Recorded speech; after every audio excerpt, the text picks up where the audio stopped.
கிரிக்கெட்ல ஒருத்தரை போல்டு எடுக்கணும்னா ஜென்ரலா ஸ்டம்பில் பால் பட்டா மட்டும் பத்தாது, அதுல இருந்து ஒரு பெயிலாவது கீழே விழணும். அப்பதான் அது அவுட்னு கன்சிடர் பண்ணுவாங்க.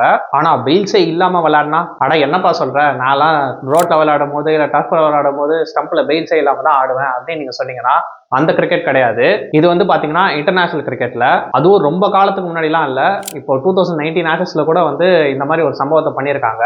அது ஏன் பெயில்ஸ் இல்லாம ஆடுவாங்கன்னா, இப்போ கிரவுண்ட்ல வந்து பலமா காத்து அடிக்குதுன்னு வச்சுக்கோங்க, அந்த நேரத்துல வந்து பெயில்ஸ் வந்து சரியா நிக்காது, ஸ்டம்ப்னால அடிக்கடி வந்து கீழே விழுந்துடும் தானாவே. ஸோ அந்த மாதிரி நேரத்துல என்ன பண்ணுவாங்கன்னா அம்பையர்ஸ் வந்து பெயில்ஸை வந்து அவங்க பாக்கெட்ல வச்சுப்பாங்க.